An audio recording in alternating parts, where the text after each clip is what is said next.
네, 안녕하세요. 뉴욕 시그널의 크리스정입니다. 지난주는 개인적인 사정으로 방송을 하지 못했는데요. 양해 부탁드리면서 이번 주 주시해야 될 10개 차트 바로 들어가 보도록 하겠습니다. 네. 미국 4분기 GDP가 3.3%로 발표가 됐습니다. 예상보다 훨씬 강한 미국 경제를 보여줬는데요. 이 3분기 4.9%에서 3.3%로 나왔는데 사실 4분기는 1.1%대 전망이 나왔었어요. 그러니까 훨씬 예상보다 훨씬 강력한 미국 경제를 보여주는 셈이죠. 이제 여기다 더해서 연준이 주목하는 PC 물가, 근원 물가는 2.9%대로 하락을 했습니다. 이 2%대는요, 팬데믹 이후에 인플레이션 시작된 이후에 처음으로 진입을 한 거예요. 그래서 이게 굉장히 미국 경제가 강력하고 그리고 인플레이션은 연준의 목표에 근접하고 있다라고 볼 수 있는 데이터라고 할 수 있겠습니다. 그래서 이제 주식시장이 강세를 보이는 이유가 바로 여기에 있는데요. 지난달인가 이제 저희가 파이낸셜 섹터를 주목을 해야 된다고 언급을 했는데 이게 강력한 경제, 금리 인하 기대까지 금융제 강세 촉매제 재료가 그대로 이제 있었기 때문에 파이낸셜 섹터에 주목을 해야 된다고 했죠. 이제 파이낸셜 섹터가 지금 보시는 거는 XLF인데 굉장히 강력한 모습을 보이고 있는 이유가 바로 여기 있다고 할 수 있겠습니다. 그런데 이게 언제까지 유지가 될 것인가? 이거는 이제 이거 좀 보셔야 되는 게 미국 부동산과 경기 침체 시그널이 나올 때까지 파이낸셜 섹터가 강세를 보일 텐데요. 지금 미국에서는 이제 시그널이 약간씩 조금 수면 아래 시그널이 있는 게 이 상업용 부동산이 이제 삐끄덕거리고 있고 실물 경제가 그다지 이제 좋지 못한 상황이 조금 있습니다. 미국에 사시는 분들은 아시고 계시겠지만 그래서 이 침체 부동산과 침체 시그널이 나올 경우에 이걸 아마 금융주가 가장 먼저 캐치할 가능성이 높다라는 점에서 주시하셔야 될 제1섹터가 되지 않을까 싶습니다. 그리고 지금 2024년은 이제 불마켓 가능성이 높죠. 하지만 이게 불확실성이 높은 것도 사실이에요. 왜냐면은 연준의 금리 인하가 언제 어떻게 실행이 될지 정책 방향성이 어떻게 될지 모르기 때문인데 이게 경제 상황에 따라서 달라지겠죠. 근데 이 경제라는 게 굉장히 불확실성이 높아요. 이 피터 린치 같은 경우는 메트로만큼 불확실성이 큰 게 없다. 그래서 이거를 위주로 투자를 하면 안 된다라고 했을 정도인데 실제로 연준의 정책 전망은 언제나 많이 틀렸다라는 점을 생각을 좀 해야 될 것 같습니다. 여기에다가 올해는 이제 미국 대선이 있는 해잖아요. 굉장히 불안정한 상황이 많이 있겠죠. 트럼프가 이제 공화당 대선 주자로 이제 재부상을 하고 있는 상황인데 개인적으로 각종 문제가 이제 얽혀 있는 상황이니만큼 어떻게 될지 모르겠지만 그런다고 하더라도 지금은 가장 유력한 공화당 대선 주자고요. 그리고 대선 주자로 맞붙었을 경우에 트럼프가 이길 가능성이 지금은 굉장히 높은 상황입니다. 그래서 이전의 정책을 모두 되돌릴 가능성이 있다라는 점, 바이든 행정부의 정책을 되돌릴 가능성이 있다라는 점, 불확실성이 높다라는 거겠죠. 그리고 여기에다 더해서 이제 또 지정학적 리스크도 있죠. 이제 뭐 중동이 요즘 계속 불안정하고 그리고 러시아와 우크라이나 여기다 이제 중국과 대만까지 얽혀 있는 상황이에요. 그래서 언제 어떻게 무슨 문제가 팝업을 한다고 하더라도 전혀 이상하지 않은 상황입니다.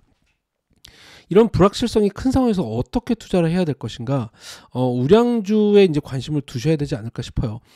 지금 제가 소개해드리는 ETF는 이제 우량주 ETF인 QUAL입니다. 블랙락의 iShares에서 이제 발행하는 ETF 상품인데 이 우량주는 우량주 같은 경우는 지난 8번의 경기 침체에서 실제로 시장 수익을 능가를 했어요. 그만큼 견고한 방어력을 가지고 있는 이제 상품이라고 할 수 있겠죠. QUAL 같은 경우는 마이크로소프트나 애플과 같은 빅테크부터 이제 비자 아니면 이제 브로드컴, 일라이 릴리처럼 대형주면서 성장주 그리고 펀더멘털이 굉장히 강력한 기업들로 구성을 했습니다. 그래서 성장과 가치를 모두 잡고 있는 대형주 투자로 아주 좋은 선택이 되지 않을까 싶습니다.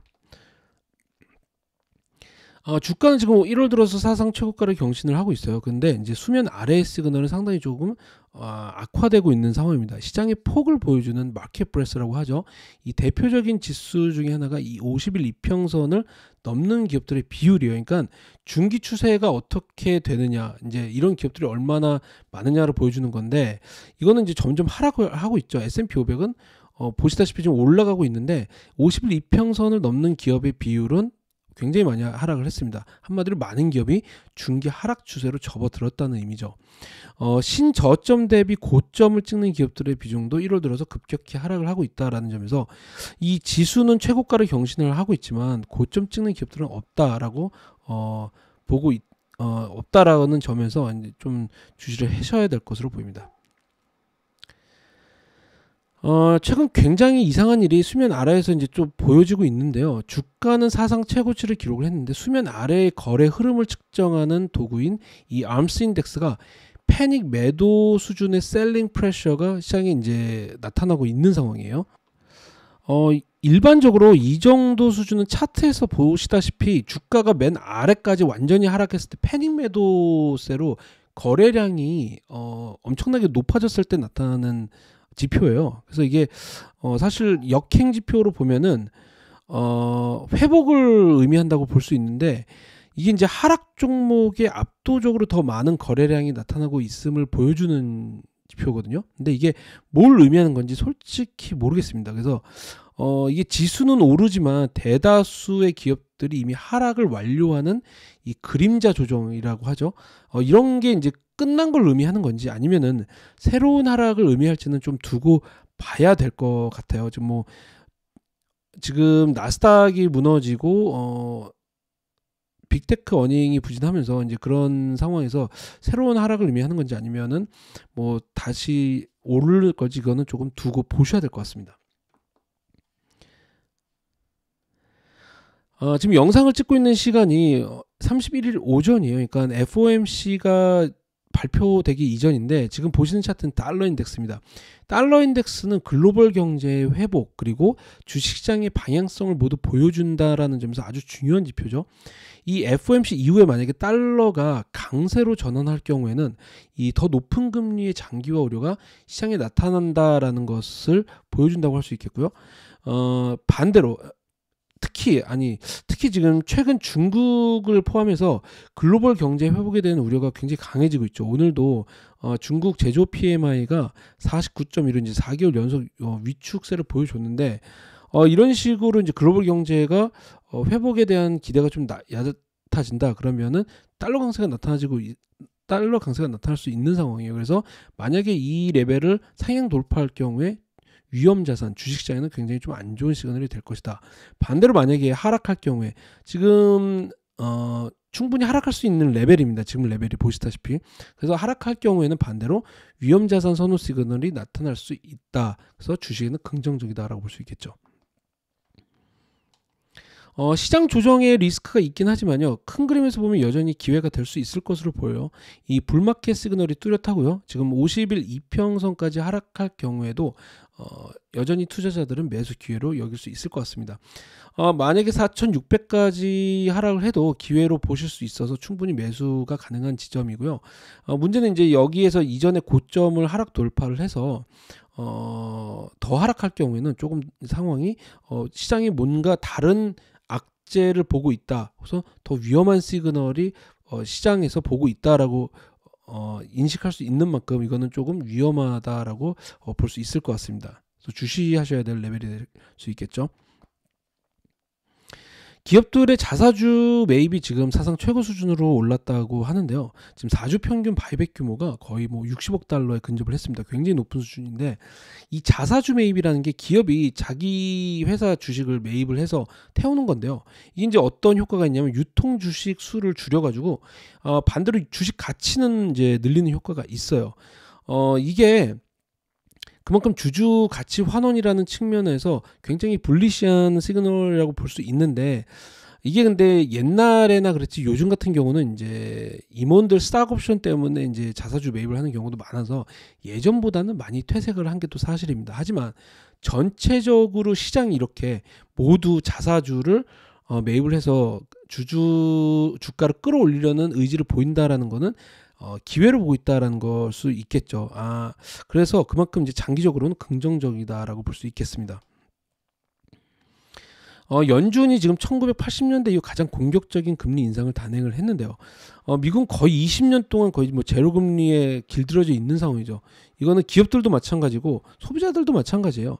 지금까지는 이제 미국 소비자들은 팬데믹 이후에 초과 저축, 정부가 준 많은 이제 부양금으로 이제 초과 저축이 있었고, 그리고 또 강력한 고용으로 이제 많이 버텼어요. 고용 시장이 워낙에 좋다 보니까 또 회사를 옮기면서 또 인컴이 많이 올라가기도 했고, 그런 걸로 버텼는데, 하지만 이제 개인들이 저축 소스를, 이제 지출의 소스를 저축에서 부채로 이제 바꾸고 있는 상황이죠. 그러니까 한마디로 신용카드로 버티고 있다는 의미입니다. 근데 이게 언제까지 버틸 수 있을까?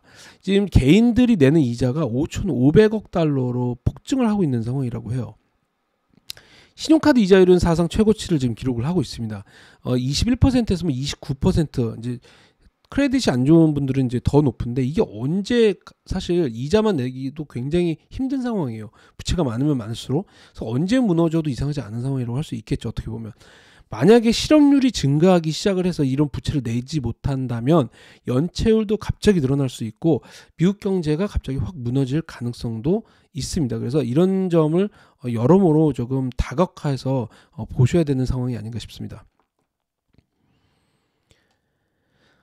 뱅크 오브 아메리카의 이제 프라이빗 클라이언트 거래 흐름이에요. 이제 ETF 거래 흐름을 보여주는 4주간 거래 흐름을 보여주는 건데, 일본 관련 ETF가 압도적으로 많이 이제 구매를 하고 있는 상황이고, 이머징 부채하고 리츠를 매수를 하고 있는 거죠. 이 4주간이니까 아무래도 이제 좀 지난 후행 지표라고 볼 수 있겠습니다. 이제 글로벌 경제 회복과 금리 인하에 베팅하고 있다라는 것을 알 수 있는 데이터라고 할 수 있겠죠. 반대로 팁스, 그러니까 물가 연동 채권은 팔자셈입니다. 그러니까 인플레이션은 끝났다라고 보는 시각이 굉장히 강하다라는 거죠. 여기에 배당주와 하이힐드도 많이 매도를 했다라는 것을 볼 수가 있습니다. 역사적으로 이제 자산 버블을 보여주는 차트인데요. 이 자산 버블을 붕괴시킨 이유가 뭐였을까? 이거를 보면은 주범은 결국 금리입니다. 금리. 연준의 정책이 어떻게 되냐에 따라서 이거를 무너뜨렸다는 건데, 그 중에서도 이제 실질 금리인데, 이 실질 금리가 2.5%를 넘을 경우에 자산시장의 버블이 붕괴될 수 있는 위험이 굉장히 높아진다. 최근 인플레이션이 이제 많이 가파르게 하락을 하고 있잖아요. 근데 이 하락을 하고 있는 상황에서도 연준이 금리를 동결을 한다라고 하면은, 연준이 금리를 안 움직여도 실질 금리는 오르게 됩니다. 그래서 그만큼 자산시장이 받을 수 있는 프레셔, 압력은 강해지고 있어서 연준이 금리를 인하를 해야 된다라는 그 가능성이 커지는 이유가 바로 여기에 있다고 볼 수 있겠죠. 실제로 지난 10월하고 11월에 주식시장이 완전히 무너졌을 때 실질 금리가 2.5%까지 근접을 했어요. 현재는 1.70% 수준입니다. 그래서 아직까지 여유가 있는 상황이에요. 그래서 연준이 이제 FOMC에서 어떤 스탠스를 보여주냐에 따라서 시장이 흔들릴 수도 있고 안정을 찾을 수도 있다. 아직까지 이제 버블이 붕괴될 정도는 아니지만 금리가 계속 올라가고 연준이 머뭇머뭇거릴 경우에는 자산시장이 매도 압력을 어느 정도 받을 수 있다라고 볼 수 있겠습니다. 그래서 연준의 스탠스가 그만큼 중요하다. 그리고 여기에 더해서 자산시장이 계속 이제 연준이 너무 비둘기파적인 스탠스로 계속 갈 경우에는 자산시장의 버블이 올라가면 인플레이션 압력이 또 높아지겠죠. 그래서 그만큼 또 그런 위험도 있다. 그래서 상당히 좀 방향성을 알 수 없는 시장이 조금 이어질 수 있겠다라고도 볼 수 있겠습니다. 그래서 투자자들 입장에서는 상당히 많은 시각에서, 다양한 시각에서 시장을 봐야 되는 조금 어려운 상황이 아닐까 싶습니다. 네, 매그니피센트 세븐이 강력한 실적에도 불구하고 이제 AI 지출의 증가, 그리고 더 많은 해고를 보여줬죠. 그리고 이제 보수적인 전망을 제시를 하면서 나스닥이 흔들렸습니다. 연준은 올해 새로운 이제 통화정책 스탠스를 이제 보여줄 것으로 보여줬는데요. 시장은 이제 어디로 향할 것인가, 이제 여기에 또 많은 투자자들이 이제 관심을 집중을 하고 있고 또 주시를 하셔야 되는 상황이 아닌가 싶습니다. 네, 뉴욕 시그널의 크리스 정이었습니다. 감사합니다.